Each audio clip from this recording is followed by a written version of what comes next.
11:55. Almost midnight. Enough time for one more story. One more story before 12. Just to keep us warm. In 5 minutes, it'll be the 21st of April. 100 years ago, on the 21st of April, out in the waters around Spivey Point, a small clipper ship drew toward land. Suddenly, out of the night, the fog rolled in. For a moment, they could see nothing, not a foot ahead of them. And then they saw a light. My God, it was a fire burning on the shore, strong enough to penetrate the swirling mist. They steered a course toward the light, but it was a campfire like this one. The ship crashed against the rocks. The hull sheared in two, the mast snapped like a twig, and the wreckage sank with all the men aboard. At the bottom of the sea lay the Elizabeth Dane with her crew, their lungs filled with salt water, their eyes open and staring into the darkness.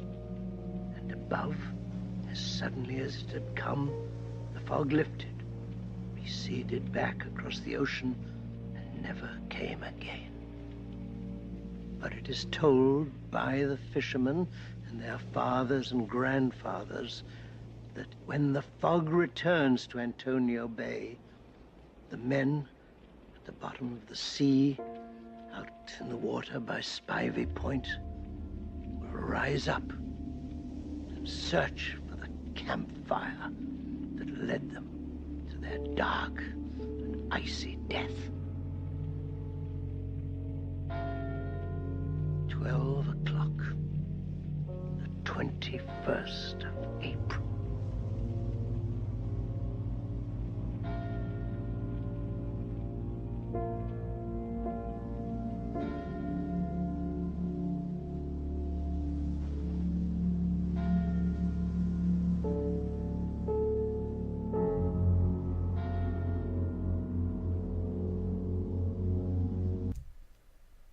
Welcome back to Jump Scare. I'm Betty B. Detley.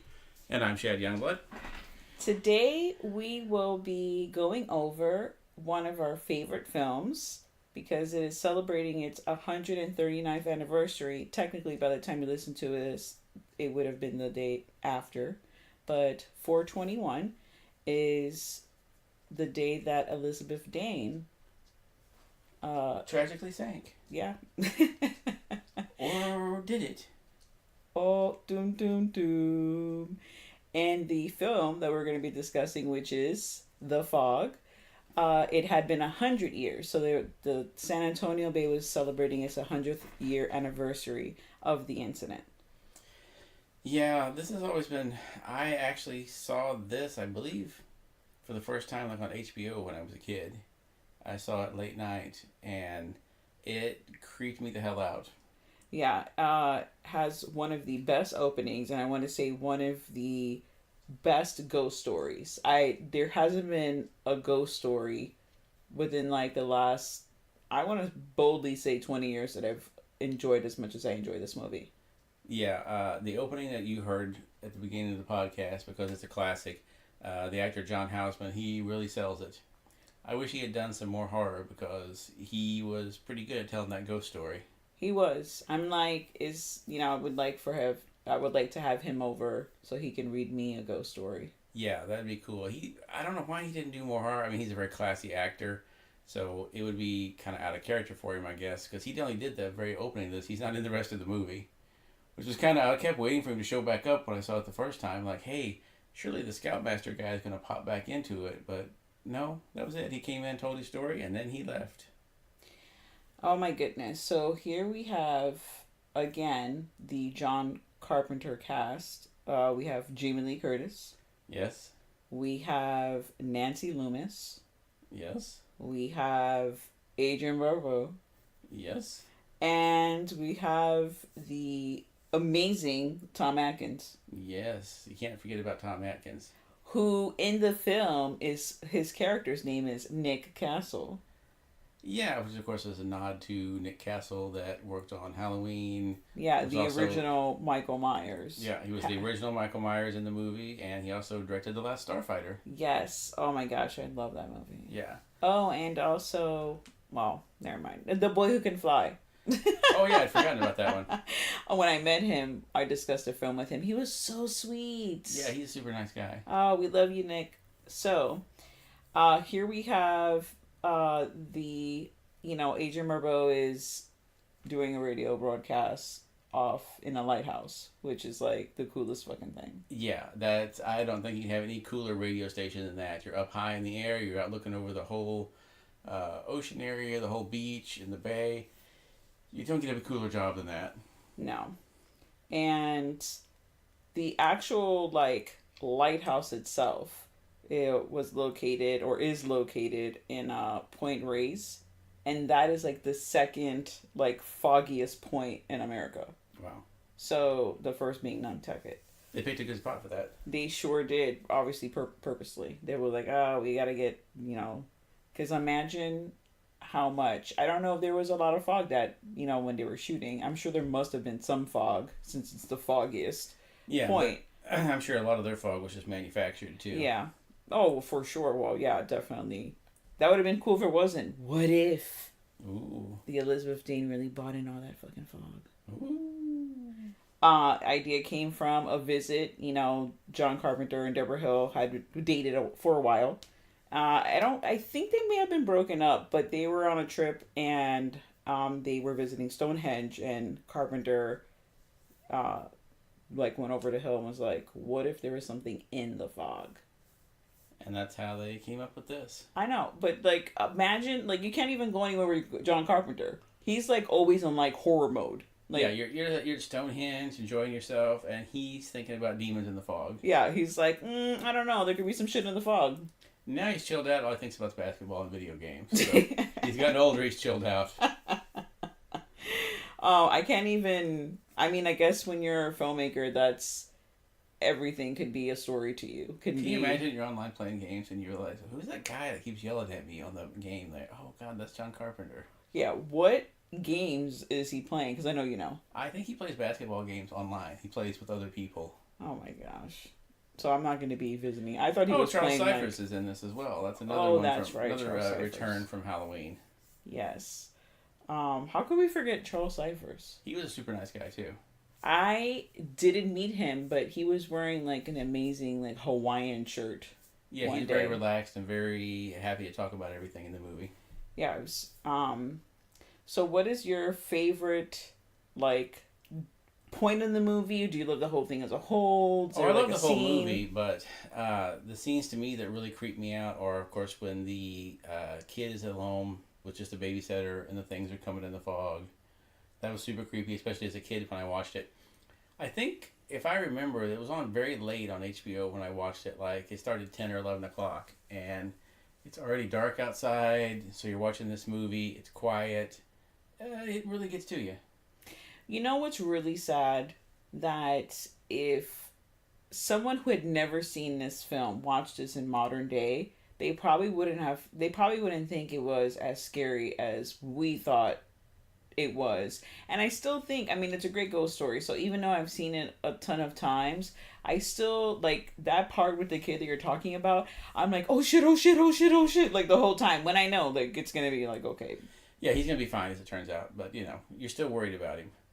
And to me, too, the parts with Adrienne Barbeau, when she's playing Stevie Wayne, right? Mm-hmm. Yeah, that's a great name. And she's in the lighthouse alone. It's the radio station, and all the creepy things are happening. Later on, when I watched it, I got more creeped out by that because I had actually, for a while, spent time alone in a radio station, and you're in that little booth by yourself at night, and you start to hear creepy noises around the place, and you're like, is anybody here? Am I alone? Heck. And you start to... when you see that, you're like, oh, okay, yeah, this is even creepier now that I've been there.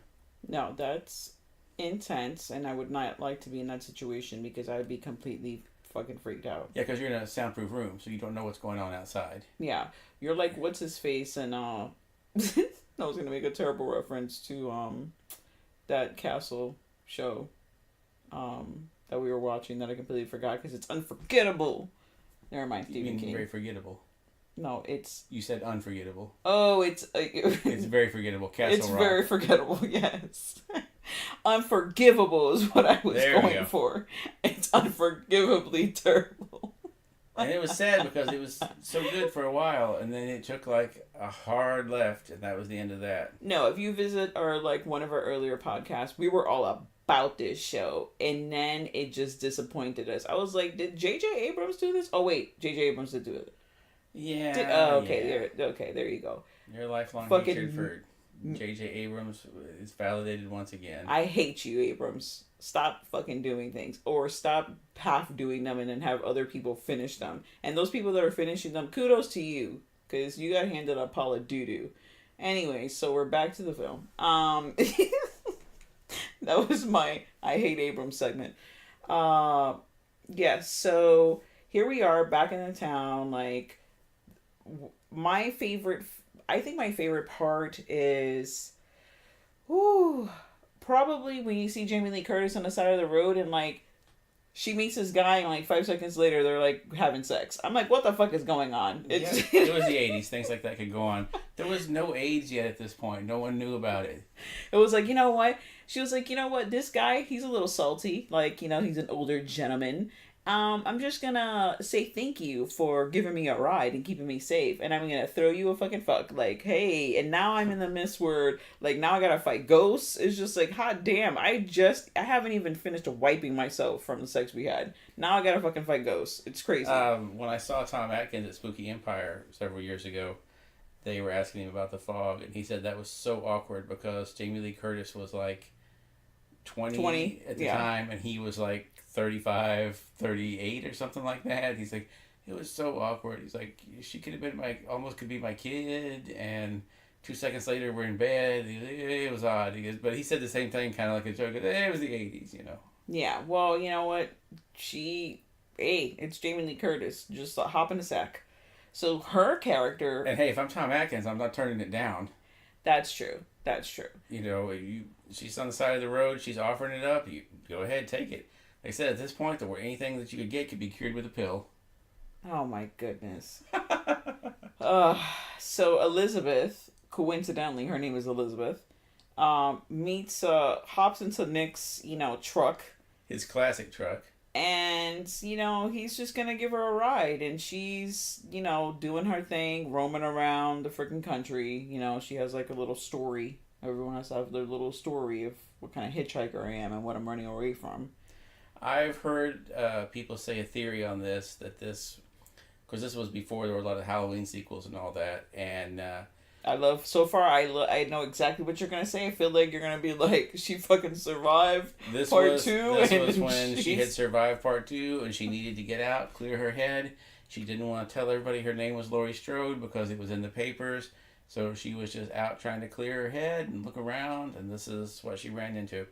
Should also mention that Tom Atkins, while he's out driving around, is drinking a beer while he's driving. It's the 80s. Because, you could just do that then. No one cared about drunk driving. And Mad didn't get formed until like 82, a year or two later. Yeah, and he's really happy about drinking this Budweiser. He's just like, I'm about it. I just picked up a hot piece of ass. She's young. I've got some booze. It's a nice, night. I have the window down. Hair's flowing in my hair. I'm drinking my beer.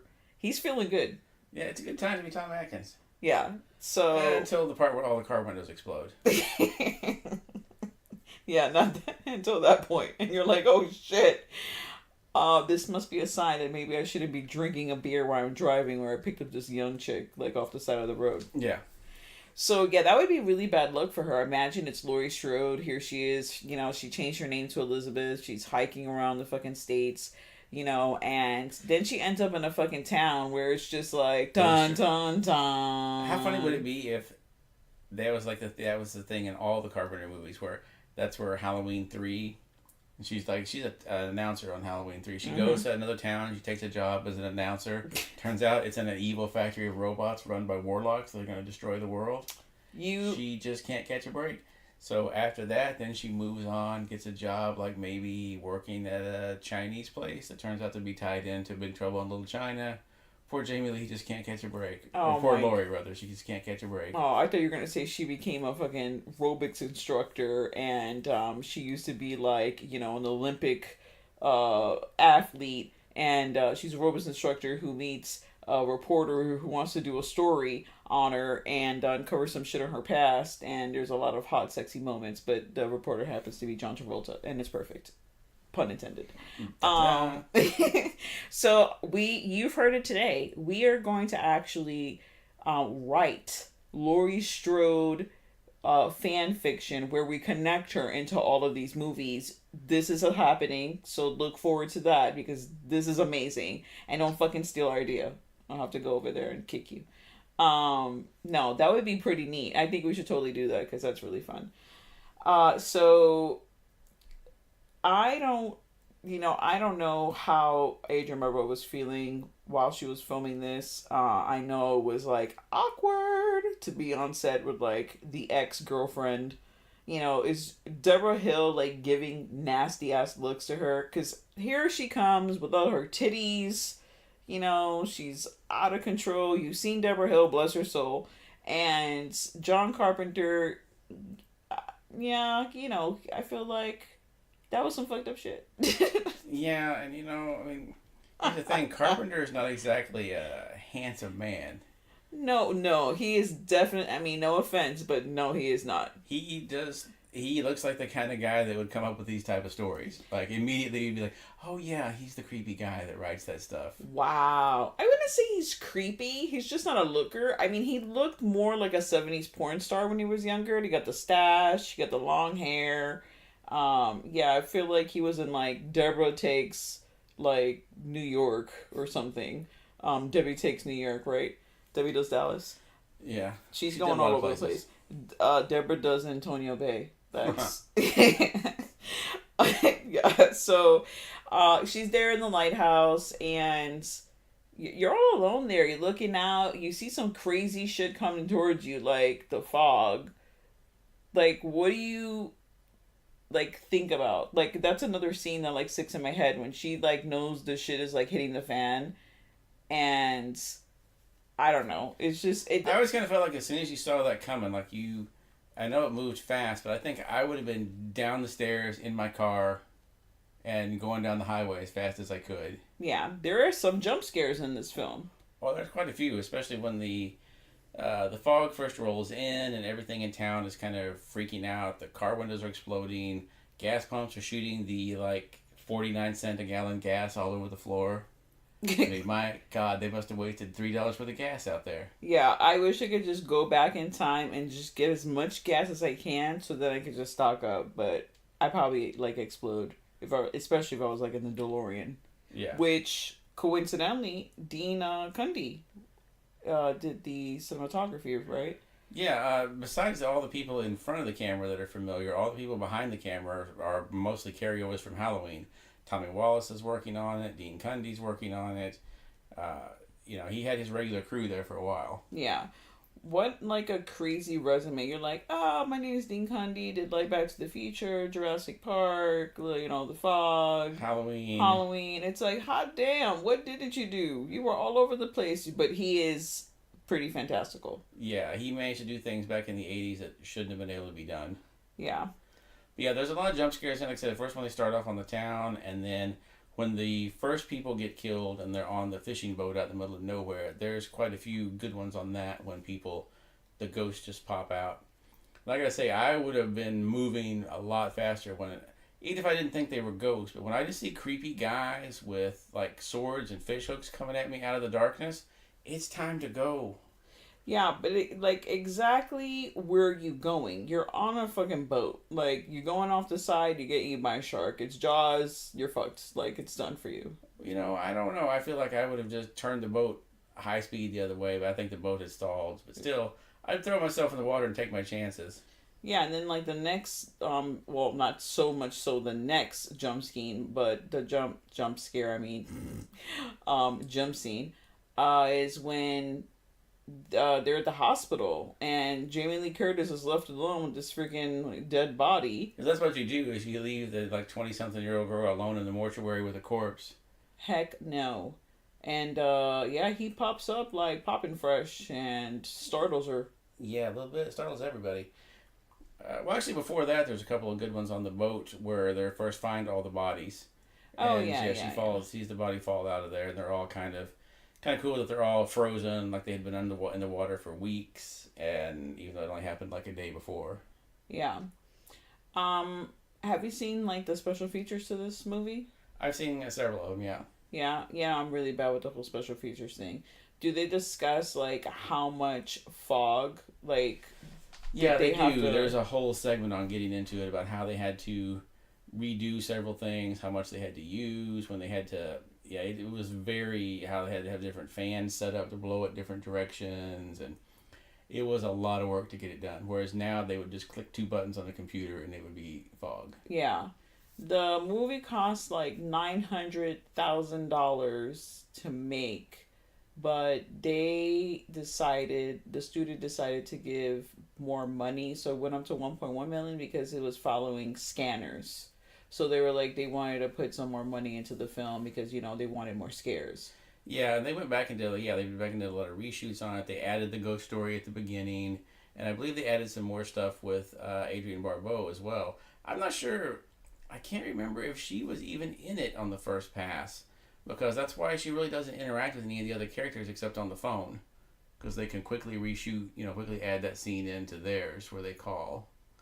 But I can't remember for sure or not. That would make sense. Everyone is smoking in the film because everyone is like, at this point, smoking like fucking chimneys. You smoke in the hospital, you smoking like in the baby ward, you smoking all over the place. Yeah, I mean, when you check on the infants, you just put the cigarette to one side. I mean, it's the least you can do so the ash doesn't fall on them. Right on them. I mean, if it falls in the crib, fine, we'll clean it up later. Just doesn't want to fall on the baby. The baby already smoked 2 packs of cigarettes just from secondhand smoke, so... What other scene like sticks out to you? It's really funny how they have Jamie Lee Curtis's mom in the movie. Yeah, we didn't talk about that yet. Is that, of course, Janet Leigh is Jamie Lee Curtis's mom. She's famous from Psycho, and I think this might have been the first thing they were in together. And ironically, it's a horror movie. Yeah, and then I don't know if they did anything that wasn't horror, but then again, way later, they were in H2O together. Yeah. So that was cute, that must have been like, your like mom is on set, here you are, like you're laying in bed with Tom Atkins, like, is she, hold on, our other podcast host has come along, Miss Tabby. Yeah, Tabby joins us occasionally for the podcast and the viewing of the movies. She offers her feline opinion on them. Her favorite movie is Sleepwalkers. Or her cousins are in there. Yeah, all of her cousins are in there helping that save the world. So, sorry, you had asked me earlier, another part that creeped me out in this movie is the part where they're on the fishing boat and the guy gets stabbed in the face with what looks like a straightened out fish hook. They took a big fish hook, just straightened it, made it flat, and this guy just carries it around, stabbing people in the face with it. Like, what the hell point is there to that? I don't know. It's like a giant straight pin he's using. It was very Michael Myers-ish. Yeah. Because he does have some, like, eyeball kills. How scary, like, would it be? Like, you're, like, trapped at work. As a mom, like, that part freaks me out. You're trapped at work. You're, like, working on a fucking lighthouse. It's like you can just, like, run out the door or just, like, peace out. Especially when you feel like you have to have a responsibility to, like, let everyone know, the shit that's going down. And your kid is, like, in danger. There's, like, some creepy shit going around. You can't be with your kid. I would be pulling my hair out. Yeah, that'd be terrible. Another thing about this movie that stands out to it is that even though it was kind of a low budget movie for its time, they shot the whole movie in like the very wide screen. Like the whole movie is very like you're seeing the world around you with it. It's not just like close ups on a couple of people all the time.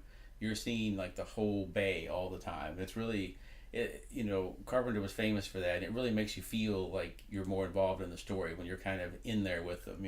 Well, definitely. It gives you that sense of, this is an actual place. You're totally like enveloped in it.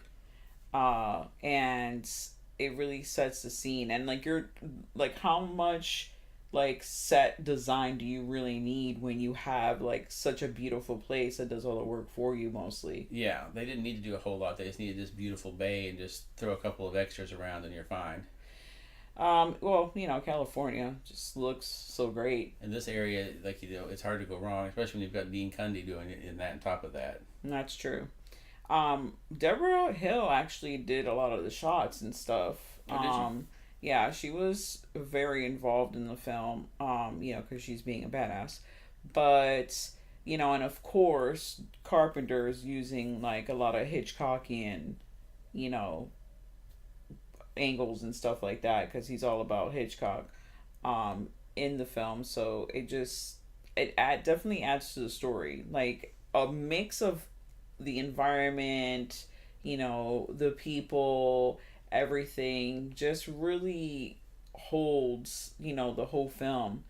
So it's able to like be complete, unlike a lot of films that are today where there's like so many, it's just everything is pretty terrible. Well, they took their time with this too. Yeah, you have some kills early on at the beginning of it, but then things don't really go to hell until maybe 50 minutes in. Yeah. Of the hour and a half movie. Yeah, and I think this is one of those where they actually filmed it pretty quickly. It didn't take like forever to do. He was really good on doing that kind of stuff, filming in such a short amount of time. But you really don't feel that at all in the movie. Even though like Roger Ebert, when it came out, I think he gave it like 2.5 stars. Yeah, this is another one of those things. So many horror movies that that people didn't appreciate or outright hated in the 80s, especially Carpenter movies, go on to become classics later. It always makes you wonder, like, what movie's out now that people just hate its guts that, like, 30 years from now, they're going to be like, oh, that was actually pretty good. Oh, gosh. I don't even want to answer that because it's the thought of it's really creepy. Because and I would feel like, I don't know, I would feel like, oh, how could I have missed that? It would have been, like, a good movie. I don't know. Is there anything that would... Let's see what the worst movie would you think would be the choice.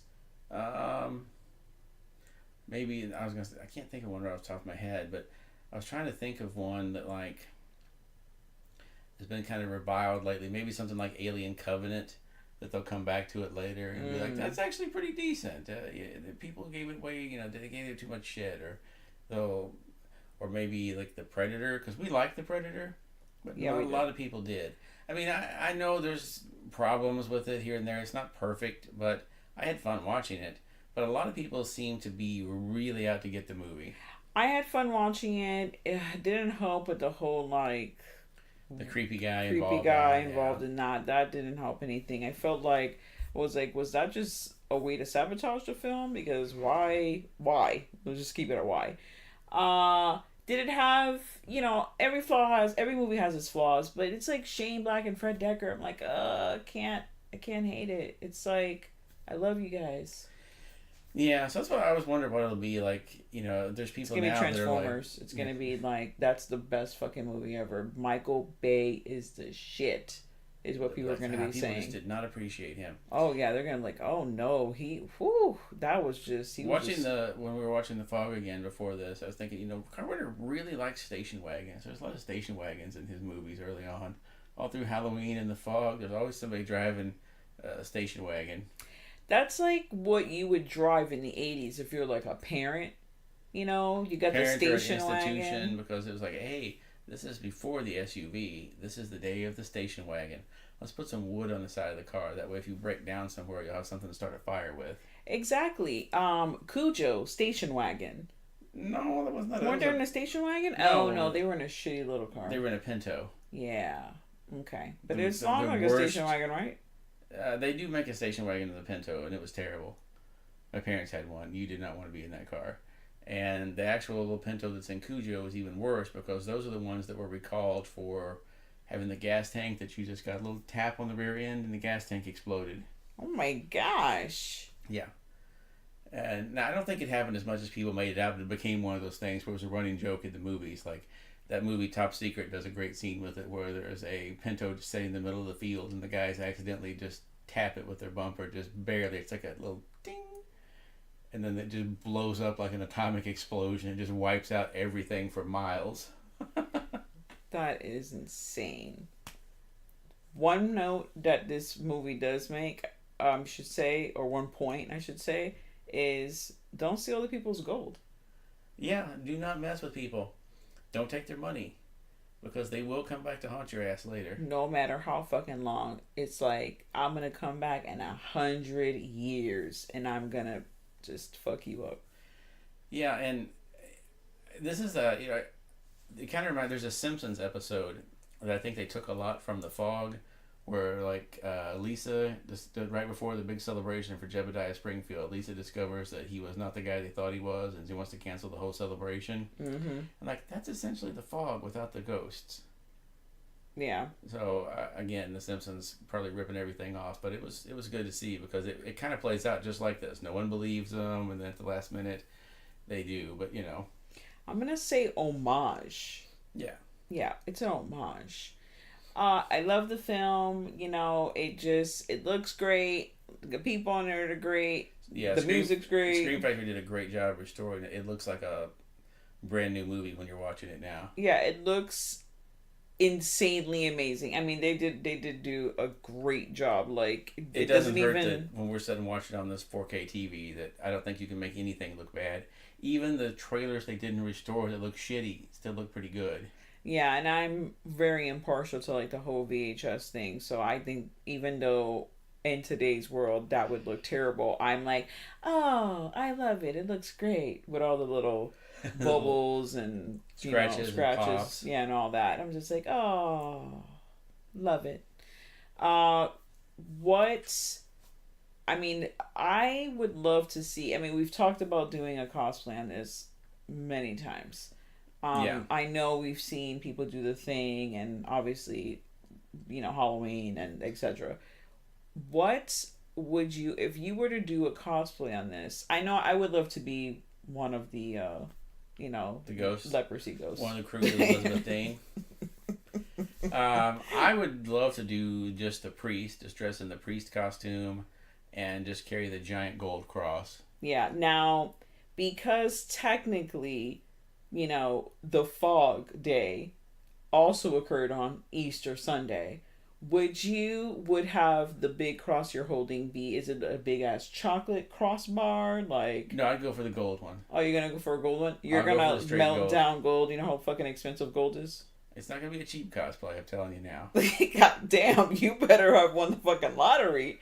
Because gold, I mean, I feel like right now silver's probably, way more, a little more expensive than gold. But gold is not cheap, especially if you're going to make like a big ass cross. Who do you think owns this cross? I don't think they really kept the stuff back in this day. They probably just, when they were done, they threw it out. That's the sad part of so many of these things where they just got rid of props. There's just like some person at the time that was like, ooh, I gotta have this, like dumpster dive, like they do in like all these crazy stories where like someone owns like the fucking Millennium Falcon or whatever the fuck. The best one I heard was on a podcast I listened to where there was a guy who they told him, hey, if you'll go down to the storage unit and pay the back rent, you can have whatever's in it. And he took home like the ships from Alien, like models from Silent Running, all these like classic movies they had in there. And they're like, you can just have the shit. We were gonna throw it out anyhow. That's why we forgot about it in the storage space. That would not be happening now because people know that there are people that will pay good money for this. I am in hopes that someone has that cross. Like someone, whether they took it home from, being on set, or someone just saw it in a garbage can and like has had this big ass cross in their house the whole time. Well, we haven't heard from Rob Bottin in years.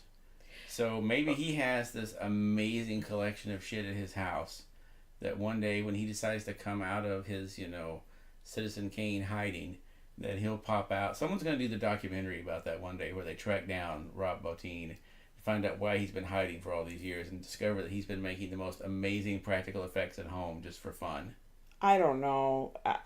It makes me actually really sad thinking about it because it's like, where'd you go?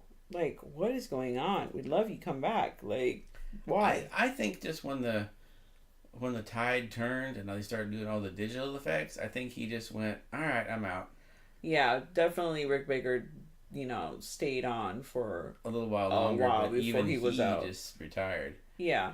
I mean, think Rob Bottin was just like, yeah, I knew a lot of monsters and horror movies, and now everything is just CGI, so I'm just going to get out now. Yeah, I guess. And I was like, we don't know. He could be dead, but I'm sure, like, if he would have passed, someone would have heard about it. Someone would have heard about it. Someone that would have been. I'm hoping he's going to make a triumphant return one day. There's going to be somebody that contacts him. There's going to be a Jordan Peele or something that tracks him down and says, I will let you do whatever you want with crazy monsters in this movie. And he comes back and goes, that's what I've been waiting for. And we get the insane monsters that we haven't seen in 30 years. Well, he won't be making The Fog because The Fog is its own monster. Yeah. The Fog, definitely the setting of the town is the movie. And The Fog. The elements of what, makes the movie. They're their own stars, is what I'm trying to say. They're, so much part of the story as much as the actors are. I just love it so much. Great ghost story. Yeah, it's hard to say much bad about this movie. I can't think of anything negative about it except that maybe I would like a little more. I would like a little more. What happens? How do they recuperate? How do they get back together as a town? Do they learn their lesson? If there was a sequel, which there doesn't need to be, so don't fucking make it. Don't remake this movie. Just done. Oh, well, okay. They already remade this movie. See, I already totally eradicated that from my mind as I do any sequel of something that comes from something that I love. It doesn't exist to me.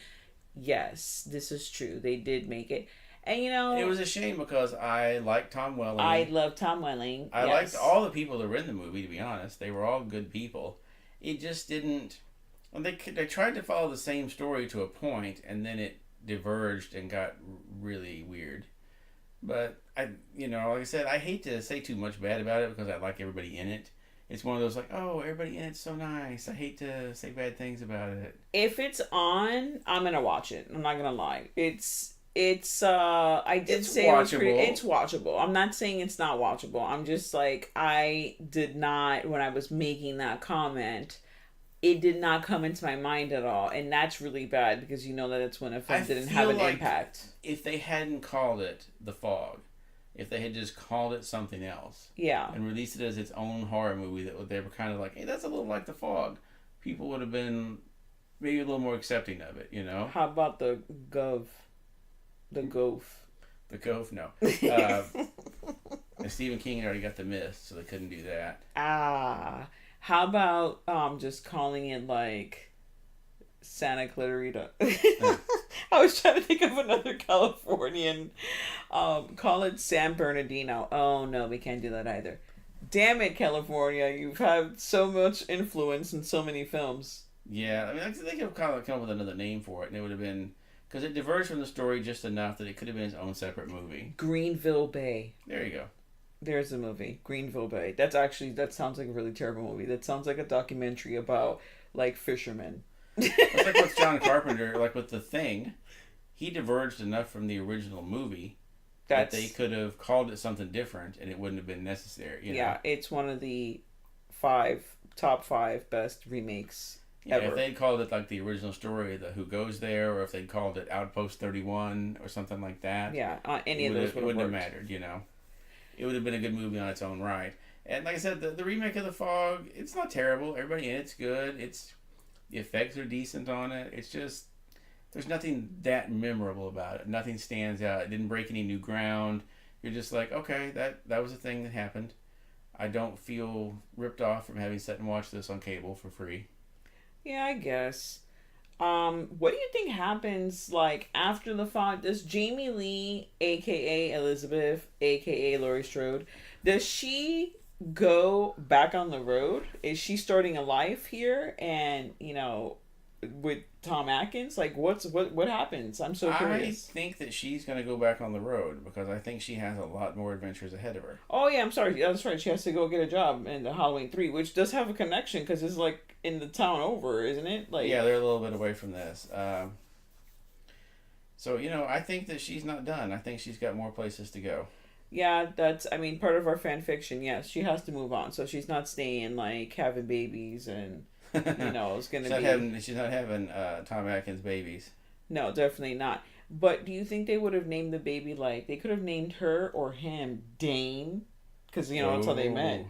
Because they obviously her name is already Elizabeth, so we can't. So next year we should have like a fog party. Ooh, that would be good. That would be dope because it would be 140 years. Ooh. Ooh. We're kind of in one of those weird numbers right now. It's like 139. It's like, yay. Oh, not yay. Too much yay because it's not a rounded number. Yeah, 140. That would be really cool. Well, I did the thing, Yeah, you did a great thing party for me. So a good fog party. That'd be a challenge, but it'd be a lot of fun. You have to have a lot of fog machines going. A lot of fog. You got to take down all the damn fire alarms. That got to go. Yeah, those all got to go. You got to make sure that no one in your house is like doing any insane weed smoking Or going up and down the stairs too fast because there's 500 feet of fog in here. It's like, what, we're gonna ask all the people that attend the party to have one of those like LED headlights that you have, Yeah. and they have to wear it on their head. So it's like, is it a fog party or is it a fucking My Bloody Valentine party? Because everyone has to have like one of those crossover. like coal miner like hats with the lights on them, just so they can see while they're walking around because it's gonna be that foggy. Yeah, that'd be kind of cool though. That would actually No be lights kinda cool. anywhere, just the headlamps. That'd be a good My Bloody Valentine party. All the lights are out. You don't have the headlamps to see. You give everybody a hard hat and one of those lights. Yeah, we're serving everybody in like Valentine's Day like old time boxes. Yeah. I have two. One has a heart in it, so I guess that might not be a good one to have. That'll be the display one. Yeah, let everybody look at that one. Signed by Harry Warden himself. Awesome. So Elizabeth Dane, she's coming to an end. Yep. Again, this is one of our favorite movies. We like to get it out every year and watch it this time. It's great to look back at it, look back at the radio station too, and go, oh, look at that. They're still using like 8-tracks and reel-to-reel and all these things that are in vinyl. Vinyl's back, but no one's bringing back 8-track or reel-to-reel. Those are dead. Those are way dead. Do I not love bring that those back. she doesn't have her coffee pot in the radio station is just a hot plate with an old-fashioned percolator pot set on top of it. That's really safe, I'm sure. This is how old-fashioned it is. I did not understand any of those words that you said besides coffee pot. What the hell is a percolator? You put the coffee in there and it has like a little glass top on it. And you see it like the coffee Percolating? like up in there. You see it like it's like the little thing. You see the coffee bubbling up in there. It cooks it in all inside the thing. It's like the old cowboy coffee pot type thing. Mm-hmm. Yeah, I don't know what that is either, but we're gonna say yes. And The vinyl is, of course, she's using vinyl. She's using 8-track. She's using, like you can see in the background there, the reel-to-reel recorder. yeah, and a telephone, kiddies. Wow, with a cord and everything. Watch out. I'm pretty sure it has a dial as well. I don't think they're doing push buttons in this. I think they're using the old-fashioned rotary dial. She got a big analog clock sticking to the window. That seems extra strange. It's a fucking lighthouse. There's no walls. There's just like windows everywhere. Get a desk clock. I guess, but that takes up room. We gotta have the room to put the records and the fucking sound mixing machine and all that other bullshit you need. It's just very cumbersome on the desk. You got the percolator. Like, there's a lot of things going on. Look, now Good thing it's a big lighthouse. Yes, it is a nice big lighthouse. KAB. KAB radio. Thank you. There we go. That was my ASMR moment. Yeah, there could be an ASMR fog.